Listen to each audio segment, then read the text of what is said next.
আসসালামু আলাইকুম। ইমো ব্যবহার করা নিয়ে আজকে কথা বলব। অনেকেই ইমো ব্যবহার করে অনেক বিপদে পড়ে যাচ্ছেন। এই ইমো ব্যবহার করার আগে কোন বিষয়ে সতর্কতা অবলম্বন করতে হবে? আর যদি আপনি বিপদে পড়েই যান সেক্ষেত্রে কি করবেন? এই বিষয়গুলো নিয়ে একটু ধারণা দেব। সবচেয়ে বিপদে পড়ছেন প্রবাসী ভাইয়েরা।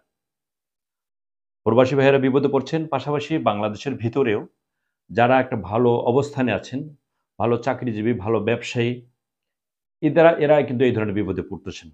কিভাবে বিপদে পড়তেছেন এই বিষয়গুলো একটু ধারণা দেব। বিশেষ করে প্রবাসী ভাইদের কথা আগে বলি। তারা হচ্ছে প্রবাসী ভাই যারা আছেন অনেক কষ্ট করেন সারাদিন। কষ্ট করার পরে দেখা যাচ্ছে যে উনার পরিশ্রম শেষে যখন উনি বিশ্রামে যান, এই বিশ্রামে যাওয়ার সময়, বিশ্রামে থাকাকালীন সময়ে উনি বিভিন্ন সময় কথা বলেন। বিভিন্ন আ পরিবারের লোকজন থাকে তাদের সাথে কথা বলেন এবং অনেকে দেখা যাচ্ছে যে কেউ ইমো ব্যবহার করে অপরিচিত লোকের মাধ্যমে অনেক সময় কথা বলেন, কথা বলে বিপদে পড়ে দেন। এই অপরিচিত লোকগুলো কারা? এই অপরিচিত লোকগুলো হচ্ছে আপনার প্রতারক চক্র। তারা প্রোফাইল পিকচার সুন্দর একটা প্রোফাইল পিকচার দিয়ে আপনার সাথে হাই হ্যালো পাঠাবে, মেসেজ পাঠাবে, আপনার সাথে কথা বলতে চাবে, আপনার ঠিকানা জানতে চাবে। এক পর্যায়ে আপনার সাথে হাই হ্যালো করতে, করতে আপনার সাথে বন্ধুত্ব হয়ে যাবে। বন্ধুত্ব করার পরে সে আপনার প্রোফাইল সে ফেসবুক আইডি আপনার চাবে। ফেসবুকে আপনি দেবেন। ফেসবুকে আপনার সাথে কথা বলবে, মেসেঞ্জারে কথা বলবে। কথা বলার পর আপনার ফেসবুক আইডিতে যারা আপনার মিউচুয়াল ফ্রেন্ড আছে তাদের সাথে তারা যোগাযোগ করবে, তাদেরকে ফ্রেন্ড করবে। করার পরে এক পর্যায়ে দেখবেন যে আপনার সাথে ভিডিও কলে কথা বলতে চাবে। ভিডিও কলে কথা বলবেন, ছবি লেনদেন করবেন, ভিডিও দেখা যাচ্ছে আপনি নিউড বডি দিয়ে কথা বলতেছেন, খোলামেলা শরীরে কথা বলতেছেন। এই সুযোগগুলো তারা নিয়ে থাকে। এই প্রতারক চক্রটা আপনাকে প্রতারণার ফাঁদে ফেলার জন্য আপনার এই ভিডিওগুলো স্ক্রিনশট দিয়ে রাখবে অথবা রেকর্ড করে রাখবে। আপনার ছবিটা রেকর্ড করে রাখবে। একসময় যখন তার স্বার্থ যখন আ কাছাকাছি চলে আসবে, তার যখন যে কাঙ্ক্ষিত যে চাওয়াটা যখন কাছাকাছি চলে আসবে, তখন আপনাকে বিভিন্ন অজুহাত দেবে। বলব যে, "আমার এই সমস্যা, সেই সমস্যা, আমার বাবা অসুস্থ, মা অসুস্থ।" যেকোনো কায়দা করে শুরু করে আপনার কাছে টাকা চাবে। টাকা চাবে যে, "আমার ৳১,০০,০০০ লাগবে, ৳2,00,000 লাগবে অথবা ৳4,00,000 লাগবে।" যেকোনো একটা সমস্যা দেখাবে, বড় ধরনের সমস্যা। আপনি যখন তার প্রেমে পড়ে যাবেন, বাধ্য হয়ে আপনি টাকা দিতে চাবেন। অনেকেই এরকম টাকা দিয়েছেন। আর যদি আপনি টাকা না দেন, কিছুক্ষণ দিয়ে অনেকে দিয়েছেন, দেওয়ার পরে হঠাৎ থেমে গেছেন। অনেকে দেন নাই, দেওয়ার পরে বুঝে গেছেন, টাকা দেওয়ার থেকে বিরত আছেন। তখন কিন্তু এই সমস্যাগুলো তৈরি করে। কি সমস্যাগুলো তৈরি করে আপনারা অনেকেই জানেন। আপনাকে ব্ল্যাকমেইল করবে যে, "আপনি যদি আমাকে এখন ৳2,00,000 না দেন, সেক্ষেত্রে এই ছবিগুলো আপনার সাথে আমার যে ছবি আছে, আপনার সাথে আমার যে ভিডিও আছে, এগুলো আমি আপনার যে প্রোফাইল পিকচার আপনার যে Facebook এ যা ফ্রেন্ড আছে, আমি তাদেরকে জানিয়ে দেব।"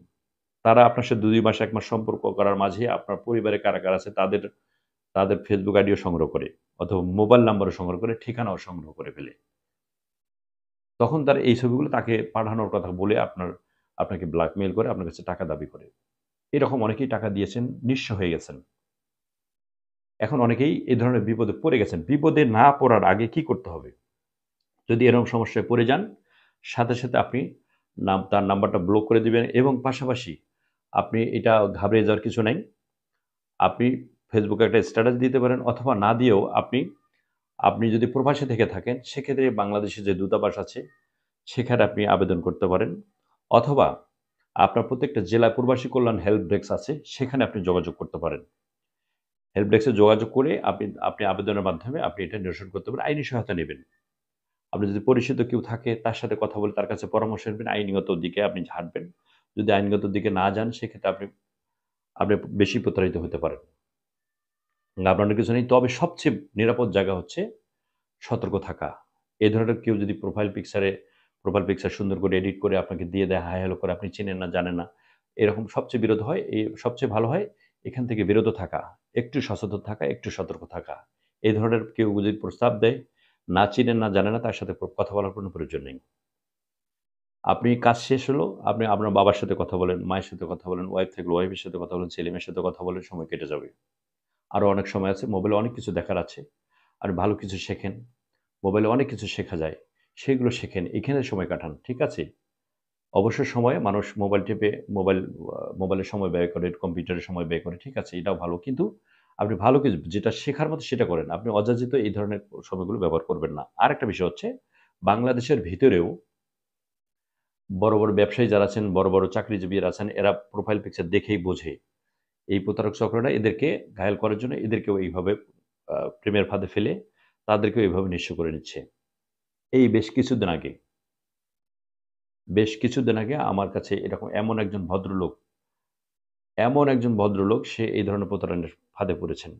তিনি আমাকে যদিও বলেছেন যে আমি তার সাথে খালি গায়ে কথা বলিনি কখনো। আমি পোশাক পরিহিত অবস্থায় কথা বলেছি। একদিন শুধুমাত্র আমি গেঞ্জি পরা ছিল, আমি কথা বলেছি। সেই ছবিটায় সে কিভাবে তৈরি করে আমার পুরা শরীর নিউড করে আমার একদম খালি গায়ে আমার ছবি একটা কিভাবে তৈরি করে আমাকে আবার পাঠিয়েছে। যে এই ছবি কিন্তু আমি আপনার বন্ধুদের পাঠিয়ে দেব। এই কথা বলে তার কাছে টাকা দাবি করেছে। উনি একটু চালাক ছিলেন। সাথে আমাকে ফোন করেছেন। আমি বললাম, "না, কোনো টাকা দেবেন না। নাম্বারটা ব্লক করে দেন। নাম্বারটা যাতে আর ফোন না করতে পারে আপনি এরকমভাবে রিপোর্ট করেন।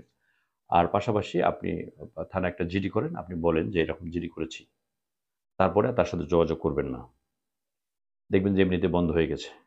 তো টাকা দেবেন না। এ ধরনের যদি কেউ ফাঁদে পড়ে যান, টাকা দেবেন না। আপনার বিষয়টা অন্য আপনার বন্ধু-বান্ধবকে জানিয়ে দেবেন। এরকম একটা প্রতারণার আমি ফাঁদে পড়েছি। জানিয়ে দেবেন। তাতে কোনো সমস্যা নেই। যে যেখানে আছেন ভালো থাকবেন, একটু সতর্ক থাকবেন, একটু সচেতন হবেন। আমি যদি একটু সতর্ক থাকি, একটু নিরাপদ থাকতে পারবো। সমাজটা ভালো থাকবে। যে যেখানে আছেন ভালো থাকবেন, সুস্থ থাকবেন, নিরাপদে পথ চলবেন। আসসালামু আলাইকুম।